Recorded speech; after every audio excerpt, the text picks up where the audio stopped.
जायाचे शरीर जायाचे शरीर जाई लक्षणात कहा गोपीनाथ पाविजिना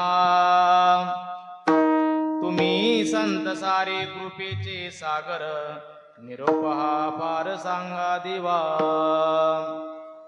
अनाथ अज्ञानी कोणी नाही त्याला पाया पे विठ्ठला ठेवी माझ तुम्ही संत सारे कृपेचे सागर निरोप हा फार सांगा देवा तुका म्हणे ऐसी करा निरवन तुका म्हणे ऐसी करा निरवन मग तो रक्षण करील माझे तुम्ही संत सारे कृपेचे सागर निरोप हा फार सांगा देवा विठ्ठला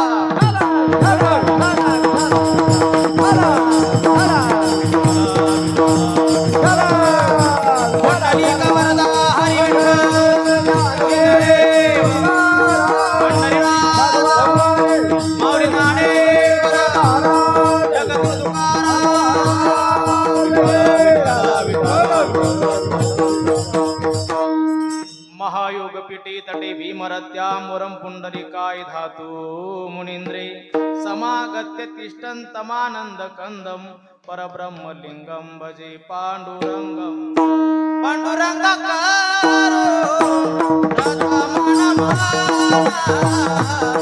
पांडुरंगाकारो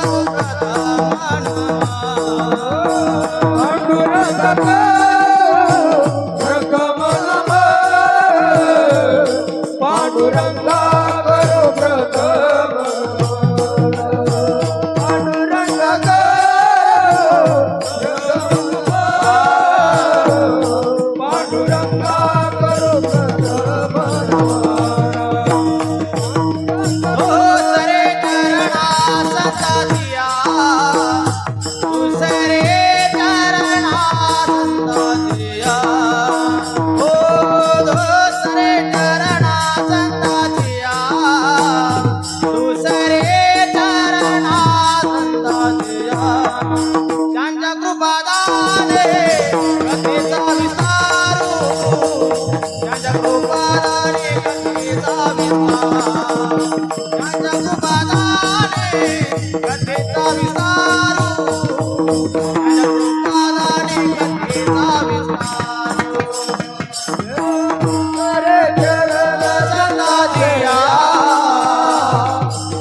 त्यांच्या कृपादाने कथेचा विस्तारू बाबाजी सद्गुरुदास तुका ज्ञानीशांचे ज्ञानमूर्ती साक्षात प्रेम स्वरूपिणं नामदेवंच दयामूर्ती नाथं वंदे पुनः पुनः वैरागीश्च परामूर्ती देहु क्षेत्र निवासिनं तुकाराम महाराष्ट्रं भक्तराज चतुर्थकम् ध्येयं सदा परिभवग्नमभीष्टदोहं तीर्थास्पदं शिवविरिञ्चिनुतं शरण्यं भृत्यार्तिहं प्रणतपाल भवाब्धिपूतं वन्दे महापुरुष ते चरणारविन्दं योऽन्त प्रविश्य मम वाचमिमां प्रसुप्तां सञ्जीवयत्यखिल शक्तिधर स्वधाम्नाम् अन्यांशहस्तचरणश्रवणत्वगादीन् प्राणान्नमो भगवते पुरुषाय तुभ्यम् कलावज्ञजीवो धरार्तावतारम् कलङ्काङ्कतेजोऽधिकामोदिवक्त्रम् खलानीशवादापनुदारदीक्षम् समाधिस्तमूर्ति भजे ज्ञानदेवम् नमो सद्गुरु तुकया ज्ञानदीपा नमो सद्गुरु सच्चिदानंद रूपा नमो सद्गुरु भक्त कल्याण मूर्ती नमो सद्गुरु भास्करा पूर्ण कीर्ती सेवे लागी सेवक झालो सेवे लागी सेवक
अहो स्वामी तुकया देवा यावरी न करावा अभेर जायाचे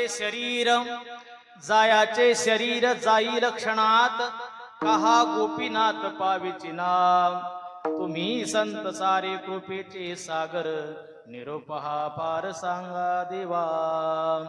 प्रस्तुत प्रसंगी भगवान परमात्मा तथा ज्ञानराज माऊली जगद्गुरु तुकोबाराय यांच्या चरणसेवेसी घेतलेला अभंग श्री संत जगद्गुरु जगदवंदनीय श्री जगद्गुरु तुकोबाराय यांचा 4 चरणाचा अभंग असून या अभंगाद्वारे श्री जगद्गुरु तुकोबाराय केव्हा एकदा हे शरीर पडेल आणि त्याच्या अगोदर भगवान परमात्मा का बरं आम्हाला प्राप्त होत नाही याची मीमांसा करतात विठ्ठल।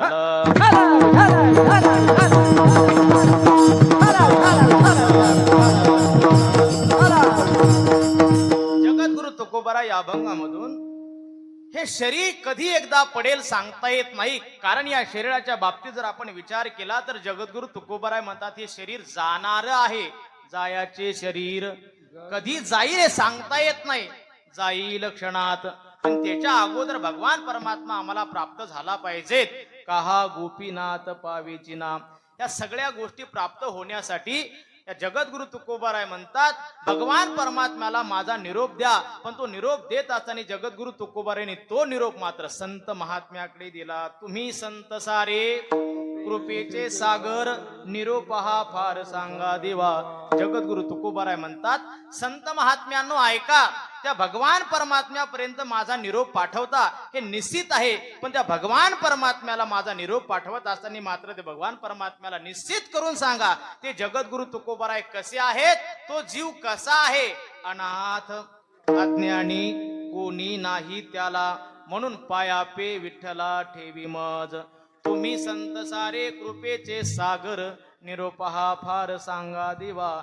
जगद्गुरु तुकोबाराय म्हणतात, जर का तुम्ही संत महात्म्यांनी जर माझा हा निरोप त्या देवापर्यंत जर तुम्ही प्राप्त करून दिला असेल, त्यांना जर सांगितलं असेल, तरच तो भगवान परमात्मा माझं रक्षण करेल, अन्यथा तो रक्षण करणार नाही. तुका म्हणे ऐसी करा निरवण, मग तो रक्षण करील माझे.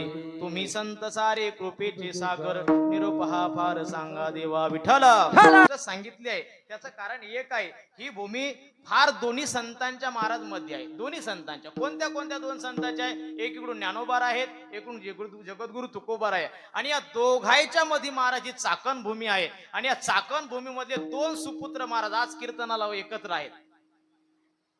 चाकण मधले दोन सुपुत्र या कीर्तनासाठी उपस्थित आहेत. नवल एवढं नाही, चाकणचे आहेत यात नवल नाही, मग चाक आहेत यात नवल नाही, मग एका घरातले आहेत यात नवल नाही. मला असं वाटतं बहुतेक चुलते पुतणे आहेत. हा, आता चुलते आणि पुतणे एकत्र कीर्तनामध्ये पाहायला भेटतात, हे फार जोमाची गोष्ट आहे. वास्तविक पाहता चुलते आणि पुतणे सध्या वेगवेगळे झाले, युट्यूब पुढे चालू आहे. हा, म्हणून दोन चुलते आणि पुतणे एकत्र पाहायला दिसतात, फार आनंदाची गोष्ट आहे. म्हणून आज ज्यांच्या मध्ये आपण ही कीर्तनाची सेवा करत आहोत, हे मला असं वाटतं रानूबाई मळा आहे ना. रानूबाई मळा या मळ्यामध्ये आपण ज्यांच्या निमित्ताने ही सेवा करत आहात, असे असणारे कैलासवासी विजय पिराजी बिरदवडे यांच्या प्रथम वर्ष श्राद्धाच्या निमित्ताने आपण सर्वजण एकत्रित आहात. आज कीर्तनासाठी खेळून आमचे हेमंत भाऊ हे देखील आले. तुम्ही सर्व मायबाप श्रोते, माता मावल्या सगळेच्या सगळे, आता तुमचे मला सर्वांचं नाव माहित नाही बरं का, कारण का माझी आणि तुमची पहिलीच भेट आहे. जशी जशी भेट वाढेल तशी तसं तुमचं नाव मला प्राप्त होईल, आणि मग कधीतरी योग आला तर मी तुमचं नाव घेण्याचा प्रयत्न करेल. आज हे वर्ष श्राद्धाचं कीर्तन आहे. काय आहे वर्ष श्राद्ध? माणसाच्या जीवनामधला विचार जर आपण केला तर भगवान परमात्म्याने आपल्याला सगळ्यांना आयुष्य दिलंय महाराज, सगळ्यांना आयुष्य दिलंय. बर, या जगाचा विचार जर आपण केला तर या जगाच्या विचारामध्ये एक आपल्याला सत्य आहे. काय? या जगतामध्ये काही गोष्टी आहेत की त्या गोष्टी जाणाऱ्याच आहेत. काय काय जाणाऱ्या गोष्टी आहेत? एक सांगितलं शास्त्रकाराने, आपल्या जीवनामधला वेळ हा जात असतो, वेळ एक जाणारी आहे. दुसरी गोष्ट एक काळ जाणार आहे, एक आपलं धन जाणार आहे, आणि चौथी गोष्ट सांगितलं आपलं शरीर देखील जाणार आहे. विठ्ठल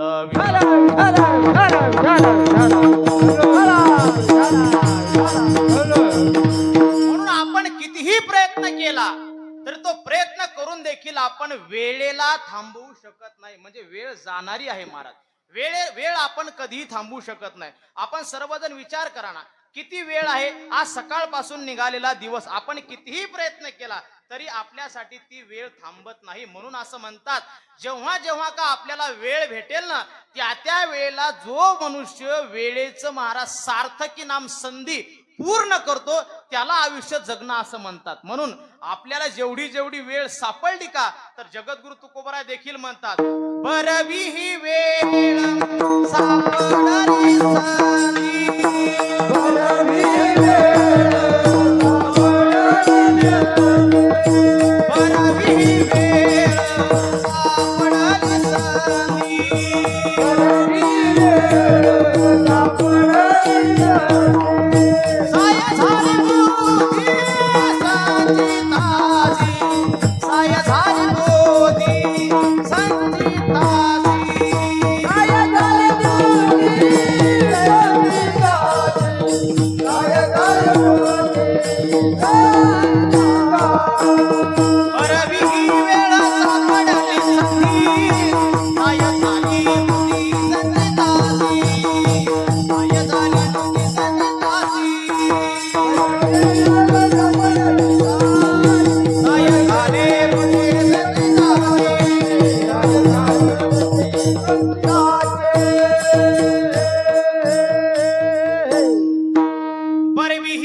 सापडली संधी, साह्य झाली बुद्धी संचितासी.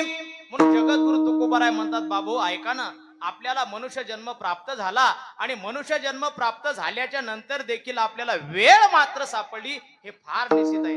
जर आपल्याकडे वेळच जर आपल्याला नसता तर आपण ह्या परमार्थ आपण करू शकलो नसतो. म्हणून आपल्याला भगवान परमात्म्याचे फार मोठे आपल्यावर उपकार हे आहेत की भगवान परमात्म्याने आपल्याला वेळ दिला.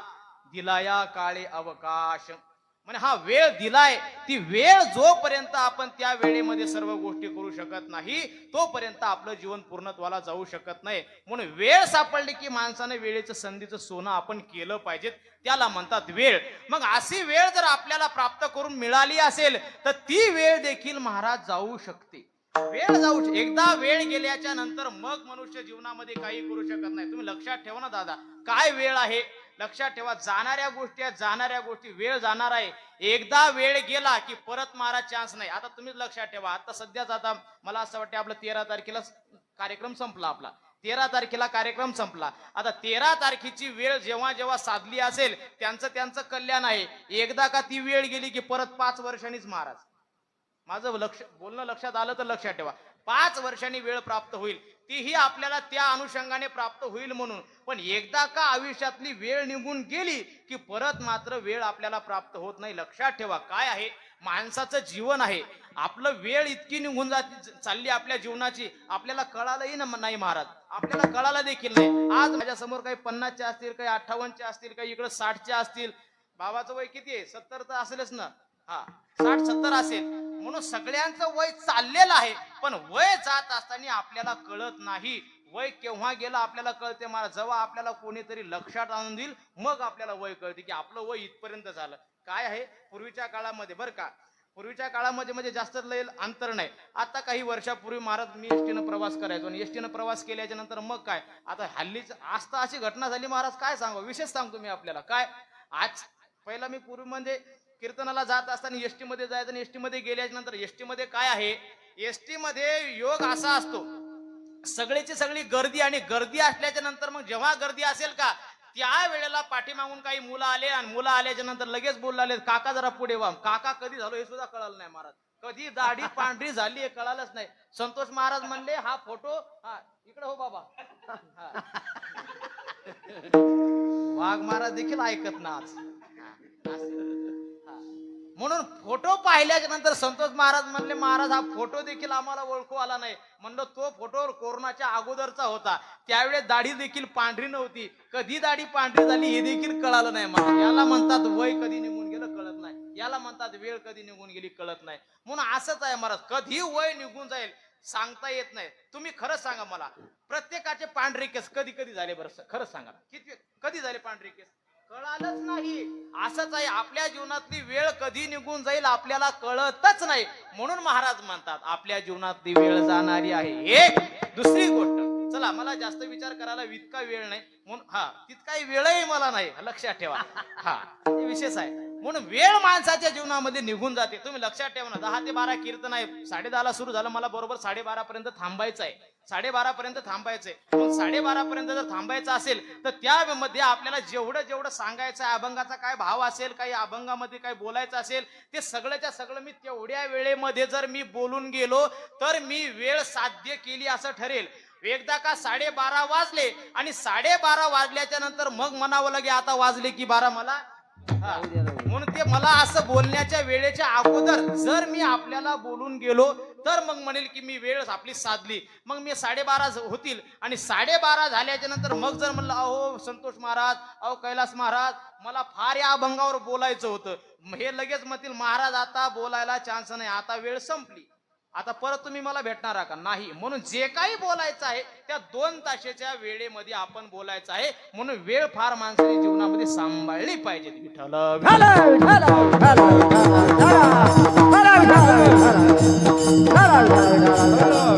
माणसाच्या जीवनामध्ये वेळ कधी जाईल सांगता येत नाही. दुसरी गोष्ट, माणसाच्या जीवनातला काळ कधी निघून जाईल सांगता येत नाही.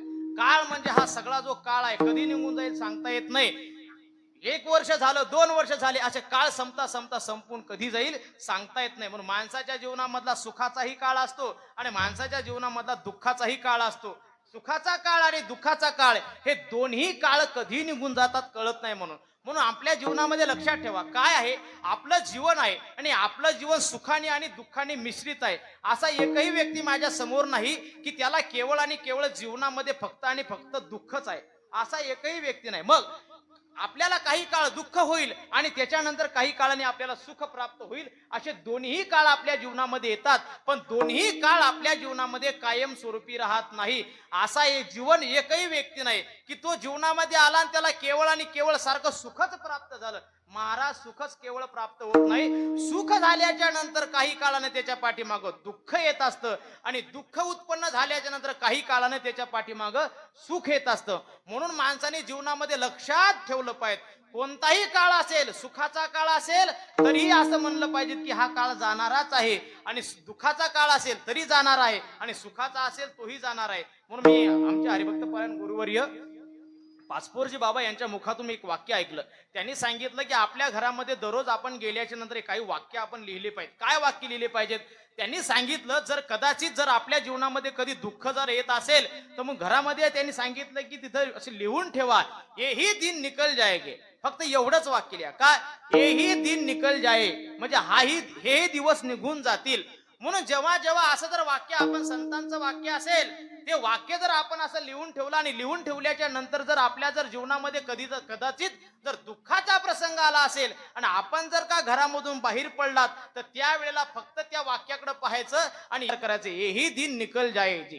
दुःखाचा प्रसंग असेल तर जास्त जर सुख उत्पन्न झालं असेल आणि जास्त सुख उत्पन्न झाल्याच्या नंतर आपल्याला जास्त सुख झालं ना, मग आपण जास्त उन्माद करू नये. त्याच्यासाठी एकच वाक्य लिहिलं पाहिजे, एकच वाक्याचा विचार केला पाहिजे, हेही दिन निकल जाएगे. म्हणून असं म्हणतात, गरिबी आली तर कधीही आपण माणसाने दुःखात खचील झालं नाही पाहिजेत, आणि श्रीमंती आलं तर कधी आपण मातून गेलं नाही पाहिजेत. त्याला म्हणतात जीवनाची खरी सफलता.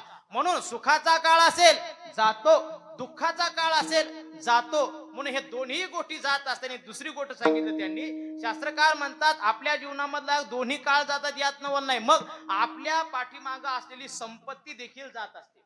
संपत्ती जाते. काय आहे लक्षात ठेवा, संपत्ती जाणार म्हणजे जाणार. आपण कितीही संपत्ती कमवा, ती संपत्ती एक ना एक दिवस तरी जातच असते.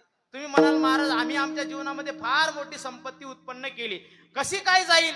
तुमच्या काळात जाणार नाही, तुमच्या नातवाच्या काळात जाईल, तुमच्या नातवाच्या काळात जाणार नाही, त्याच्या नातवाच्या काळात जाईल, पण संपत्ती राहत नाही. त्याचं कारण हे सांगितलं शास्त्रकारांनी, लक्ष्मी ही चंचल आहे आणि चंचल लक्ष्मी असल्यामुळे ती कधी जाईल सांगता येत नाही. म्हणून माणसाने माणसाच्या जीवनामध्ये सत्ता, संपत्ती, तारुण्य या सगळ्याच्या सगळ्या गोष्टी व्यवस्थितपणे जर आपण त्याच्या आत्मसात केल्या तर जीवन सफलदायी होते. अन्यथा जीवनामध्ये आपल्याला दुःखाच्या व्यतिरिक्त काही प्राप्त होत नाही. म्हणून आपल्या जीवनामधला संपत्ती असेल ती जाते ना महाराज. दादा लक्षात ठेवा, संपत्ती जाणार यात नवल नाही. म्हणून तर जगद्गुरु तुकोबार एका ठिकाणी म्हणतात ना, तुका म्हणी लोकीच्या व्यवहारे नका डोळे दुरे भरुनी राहो, नका डोळे दुरे भरुनी राहो, नका डोळे दुरे भरुनी राहो.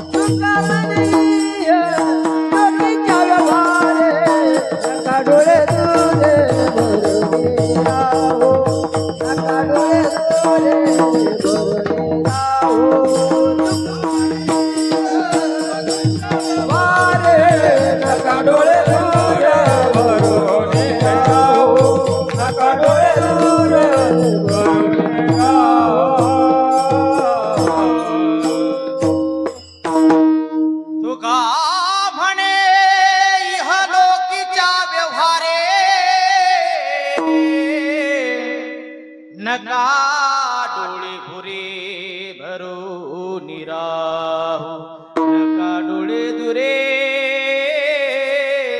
भरून राहू. तुका म्हणी लोकीच्या व्यवहारे नका डोळे धुरे भरून राहू. म्हणून जीवनामधली संपत्ती आली की निघून जाते. संतोष महाराज तुम्ही घाबरू नका, प्रमाण आलं की म्हणत जायचं बरं का. तुम्ही प्रमाण आलं की म्हणा जा, तुम्ही टेन्शन घेऊ नका. फक्त कीर्तन वाघाचं आहे, वाघ माणसाळलेलाच आहे, वाघ माणसाळलेलाच आहे. तुमच्या लक्षात आलं असेल तर बघा. हा म्हणून तुम्हाला आलं का प्रमाण, तुम्हाला जसं आठवेल तसं तुम्ही एवढं जेवढं म्हणता येईल प्रमाण तसं तसं म्हणा. प्रमाण आलं की म्हणत जा. तुमचं प्रमाण मी घेईल, फक्त माझ्या हाताला येईल तेवढं द्या फक्त. हा, जरी नाही आलं तर मी ओढून घेईल, काय हरकत नाही, टेन्शन घेऊ नका. आपलं खेळीमेळी आहे, एकमेका सहाय्य करू. अवघे धरू सुपंत. तुम्ही म्हणाल वाघ मारा, तुम्हालाच उक्त दिलंय असं नको व्हायला म्हणून मी बोलून केलं. विठ्ठल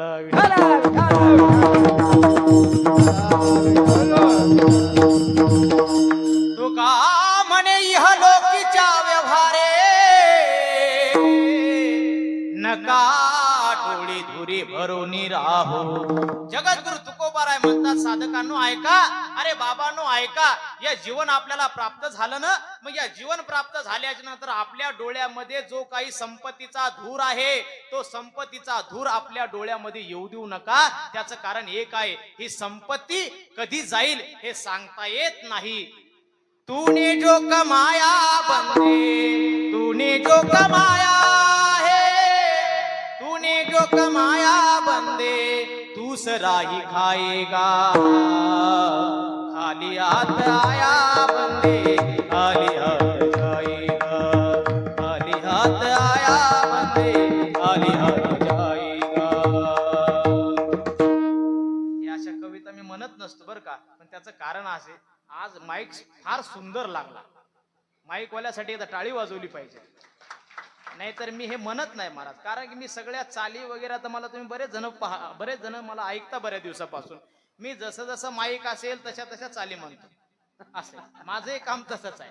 जसं जसं माईक लागला तसं तसं म्हणण्याचा प्रयत्न करतो. त्याचं कारणच आहे, आता काही त्याच्यामधून निघतच नाही, उगाच काय बोलू म्हणून काही फायदा नाही. पण फार सुंदर सिस्टीम लावली, आणि इतकी सुंदर सिस्टीम लावली महाराज, इतकी सुंदर की कसल्याही प्रकारची सिट्टी नाही, कसल्याही प्रकारची सिट्टी नाही. नाही तर काय सांगावं, घरातल्या सिट्ट्या त्या ऐकता ऐकता तिकडल्या बंद झाल्या की इकडल्या सुरू होतात.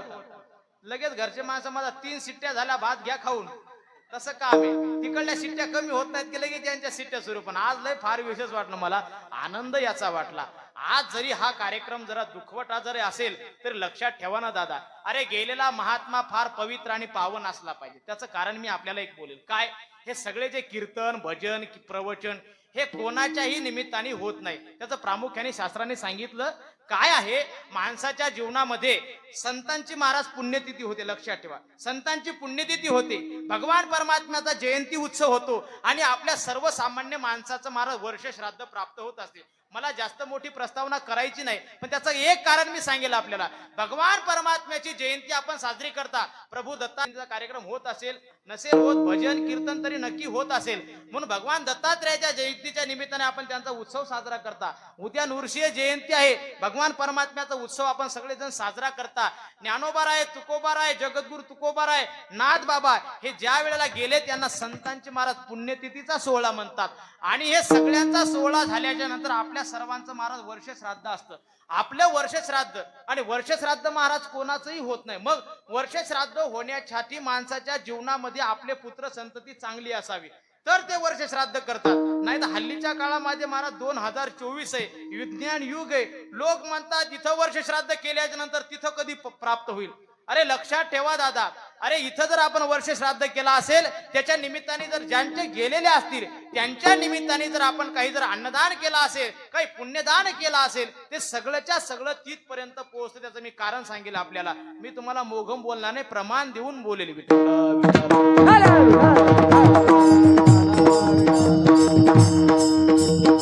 म्हणून शास्त्रामध्ये काही महाराज प्रकार सांगितलेत. काय प्रकार सांगितलेत, काही नियम सांगितलेत, काही साधना सांगितल्यात. प्रत्येकाने प्रत्येकाचे कर्तव्य वेगवेगळे आहेत. पतीचं कर्तव्य काय आहे, पत्नीचं कर्तव्य काय आहे, मुलाचं कर्तव्य काय आहे, भावाचं कर्तव्य काय आहे, प्रत्येकाचे कर्तव्य वेगवेगळे सांगितलेत. त्याच्यामध्ये प्रामुख्याने शास्त्राने सांगितलं की आपले आई वडील ज्या तिथीला देह ठेवतील त्या तिथीला आपल्या पुत्रांनी त्यांच्या निमित्ताने काहीतरी पुण्यदान हे कार्यक्रम केले पाहिजेत. जर का तुम्ही त्यांच्या निमित्ताने ते कार्य जर केले नाही तर वरून ते पितर आपल्याला महाराज शाप देऊन जातात, शाप देऊन जातात. म्हणून लक्षात ठेवा, प्रमाण मी आपल्याला बोलेल. विठ्ठल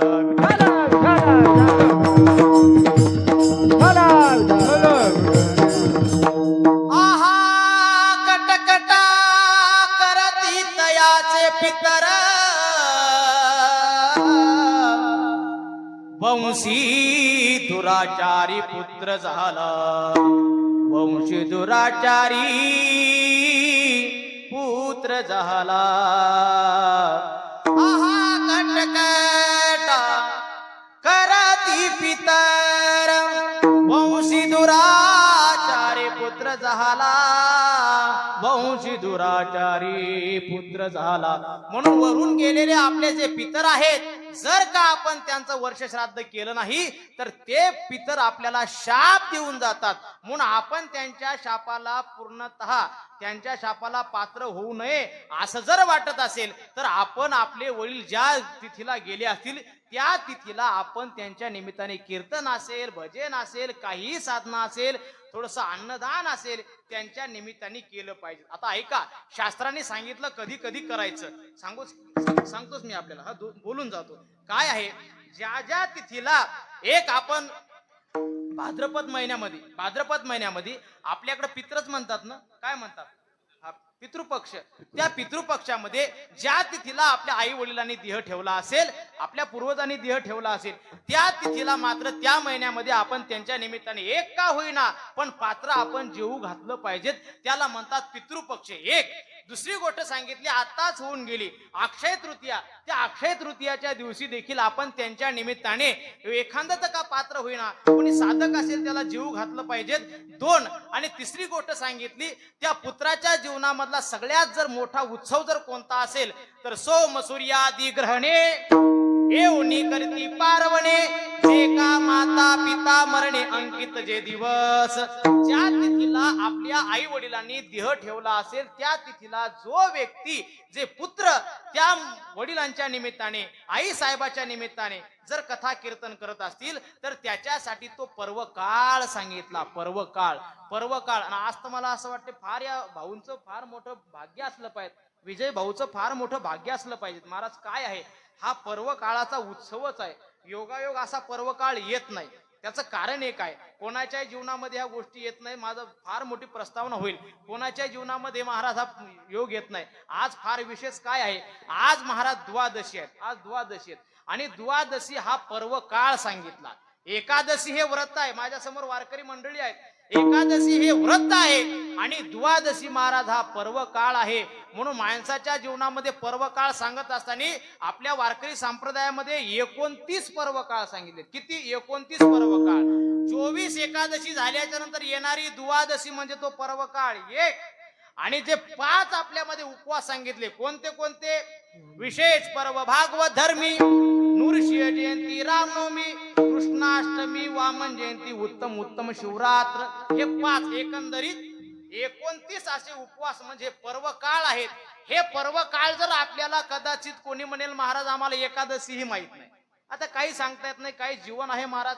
लक्षात ठेवा दादा, हे ज्या वेळेला हे सगळ्याच्या सगळं आपल्या जीवनामध्ये प्राप्त होतंय ना, म्हणून पर्व काळ त्याला म्हणतात. ज्याने हा पर्व काळ साधला तो फार भाग्यवान आहे. म्हणून हे पर्व काळ कदाचित आपल्या जीवनामध्ये कधी येतील सांगता येत नाही. एकादशी कोणी करेल सांगता येत नाही. हे 5 उपवास सांगितले हे कोणी करेल सांगता येत नाही. पण लक्षात ठेवा, प्रत्येकाच्या जीवनामध्ये कोणाचे तरी आई वडील गेलेच असतील, त्याच्या निमित्ताने जर का त्या दिवशी त्यांनी जर काही जर अन्नदान केला असेल तर त्याला 24 एकादशी आणि 5 पर्व काळ करण्याची गरज नाही. सगळेच्या सगळे पर्व काळ त्या दिवशी आपल्या आई वडिलांच्या दिवशी येत असतात. म्हणून सकळई तीर्थे, म्हणून या संत महात्म्यांच्या जीवनामध्ये हा पर्व काळ असतो. आणि असा पर्व काळ ज्यांच्या जीवनामध्ये आला तो पर्व काळ विजय भाऊ. आणि आज आहे द्वादशी, उद्या आहे तो नृसिंह जयंतीचा पर्व काळ. या सगळ्याच्या अनुषंगाने महाराज एक कीर्तन आहे. आणि महाराज वर्णन करत असताना म्हणतात की बाबू ऐका ना, आपल्या जीवनामध्ये जो संपत्तीचा जो धूर आहे तो सगळ्याच्या सगळा धूर जाऊ शकतो. म्हणजे मला सांगायचं हे की संपत्ती देखील जाते, वेळ जातो, काळ जातो, संपत्ती जाते. आणि चौथी गोष्ट सांगितली शास्त्रकारांनी, आपलं जे शरीर आहे हे शरीर देखील एक ना एक दिवस जाणारच आहे. पण ते शरीर जाण्याच्या अगोदर भगवान परमात्मा आपल्याला प्राप्त झाला पाहिजेत असं जगद्गुरु तुकोबाराय विनंती करून जगद्गुरु तुकोबाराय आपली करुणा भागतात आणि म्हणतात हे शरीर जाणार आहे देवा, त्याच्या अगोदर का बरं मला प्राप्त होत नाही? अभंगाचं पहिलं चरण. शरीर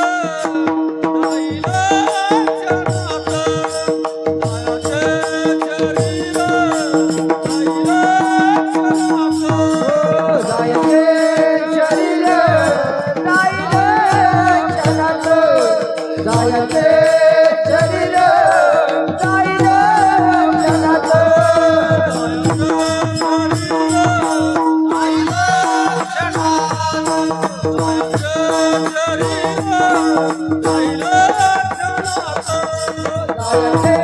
शरीर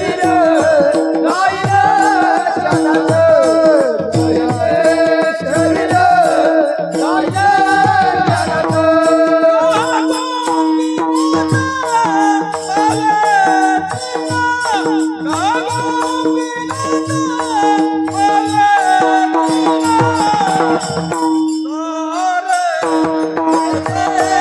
जाईल तुम्ही सांग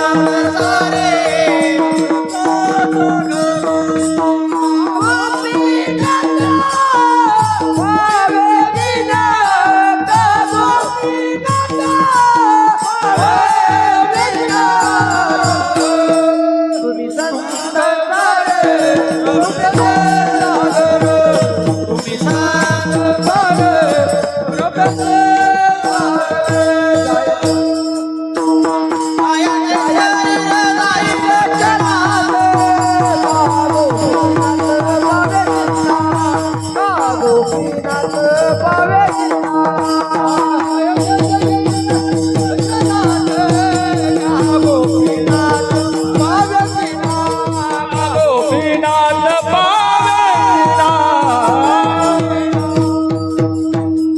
सायाचे शरीर जाईल क्षणात आहा गोपीनाथ पावेची ना काहा गोपीनाथ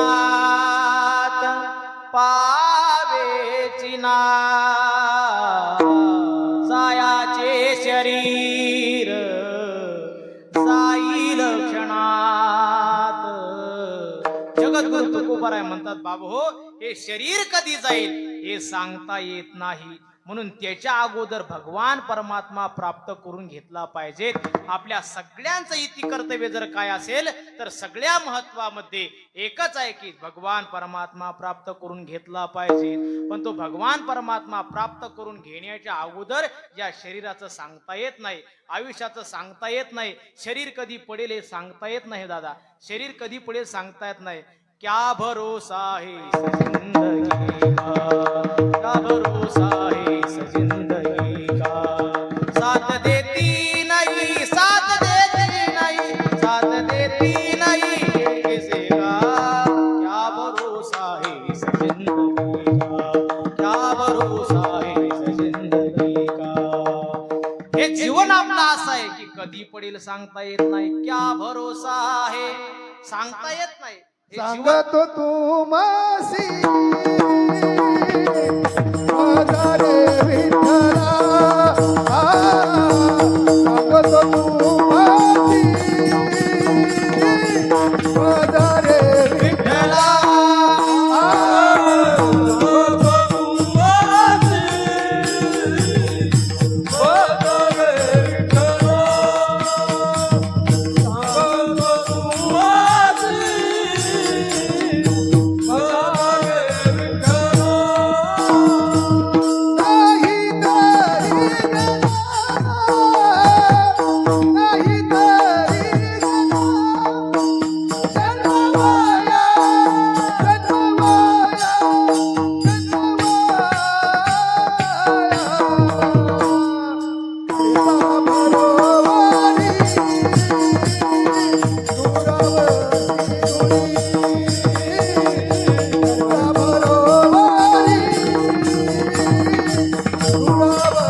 सांगतो तू मासी माझा रे विठ्ठला नाही तरी गेला जन्म वाया. जगद्गुरु तुकोबाराय म्हणतात भजा रे विठ्ठला.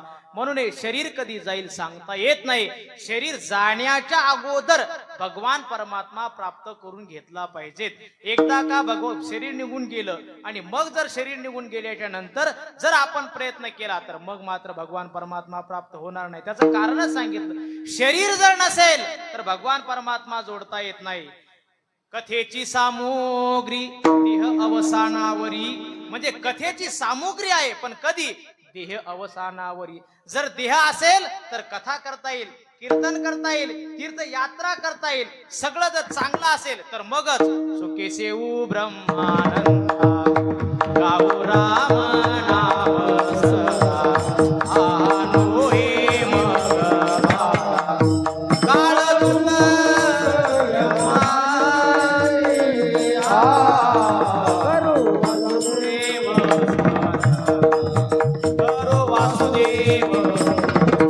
म्हणून सगळ्याच्या सगळं आपल्याला शरीर आहे तोपर्यंत. आणि शरीराचं सांगता येत नाही, शरीर कधी जाता येईल सांगता येत नाही. कारण या शरीराला नेण्यासाठी महाराज या शरीराचा मोजमापन करण्यासाठी इतकं तंतोतंत मोजणं चाललंय महाराज. याचं वर्णनच करता असं नाही. शरीर कधी जाऊ शकते महाराज. शरीर आहे जपतसे महा स्वैताचा घोरवा ध्यानी रहा श्री हरीच्या. संत चरणी भाव धरा क्षणोक्षणा नाम स्मरा. मुक्ती सायुज्यता करा ह्याची करा बापांनो. म्हणून कधी हे शरीर जाईल सांगता येत नाही. पण त्याच्या अगोदर जर आपण भगवान परमात्मा जोडला तर कल्याण होईल. काय आहे याचं मोजमापन असं चाललंय महाराज. घडी घडी काळ वाटयाची पाही. अजूनही किती आहे अवकाश. आपलं शरीर आपलं काळ आपला सारखा आयुष्य मोजतोय महाराज. यात नवल नाही. कसं मोजतोय. आयुष्य मोजाया बैसला मापारी तुकारे व्यवहारी संसारीच्या नील ओढोनी ठाऊके नसता. नील ओढोनी ठाऊके नसता. न राहे दुसिता हारिवीर. आयुष्य मोजाया बैसला मापारी. आपलं सगळंच्या सगळं आयुष्य मोज